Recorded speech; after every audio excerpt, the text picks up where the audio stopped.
రామప్ప ఉలి నుంచి వెలువడినట్టు ఈ శిలల్ని మలిచాడు కాబట్టి రామప్ప గుడి అంటారు దీన్ని. కాబట్టి ఆ శిల్పి మీద భారతదేశ చరిత్రలోనే ఏకైక దేవాలయం ఇది ఒక్కటే, శిల్పి పేరు మీద ఉన్నటువంటి దేవాలయం.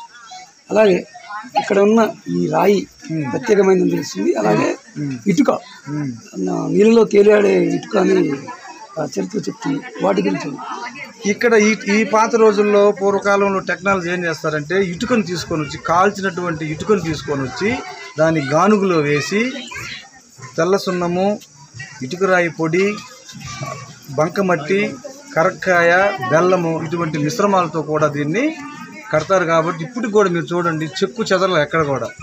ఇప్పుడు కూడా అక్కడ భూకంపం వచ్చినా కానీ కొద్దిగా బీటలు వాలినాయే కానీ మనకి అక్కడ ఆనవాళ్ళు కనిపిస్తూ ఉన్నాయి, కొద్దిగా అటు ఇటు ఉంది కానీ చెక్కు చెదరలు. ఎందుకంటే ఇసుక దెబ్బల మీద నిర్మిస్తారు.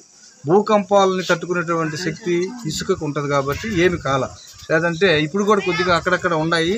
వాటి కానీ ఆర్కియాలజీ డిపార్ట్మెంట్ తీసుకొని మన చరిత్ర హీనమైపోకుండా చరిత్రను కాపాడాలా, గత వైభవాన్ని మళ్ళీ తెలంగాణ ప్రభుత్వం కూడా దాన్ని వెలికి తీసి చరిత్రని మన ఇది మర్చిపోయిన ఇంకోటి విషయం కూడా యునెస్కోలో ఉంది. ఇది వరల్డ్ హెరిటేజ్ సంపదలో ఇటీవల కేసీఆర్ గారు ముఖ్యమంత్రిగా ఉన్నప్పుడు కూడా దీన్ని ఏకైక ఈ తెలంగాణ మొత్తం కానీ చూసిన తర్వాత మన ఒక రామప్ప గుడి సెలెక్ట్ అయింది ప్రపంచ వారసత్వ సంపద. కానీ అప్పటి నుంచి కూడా కాకతీయుల చరిత్రలో చాలా చెప్పుకోదగ్గది. వాళ్ళలో మనకి అందరికీ రుద్రమదేవి బాగా తెలుసు. రుద్రమదేవి ఫేమస్ అయింది కాబట్టి ఆమె తెలుసు. ఆయనకు ముందు ప్రతాపరుద్రుడు, గణపతి దేవుడు, ఇంకా చాలామంది పూర్వీకులు పరిపాలించారు ఈ కాకతీయ సామ్రాజ్యాన్ని. అయితే ఎక్కడైనా సరే నెల్లూరు నుంచి ప్రత్యేకంగా వచ్చాను ఈసారి రోజు. కానీ నేను దారిలో నడుచుకుంటూ వచ్చినప్పుడు కూడా అక్కడ కొద్దిగా ఇప్పుడిప్పుడే దీన్ని డెవలప్ చేస్తూ ఉన్నారు.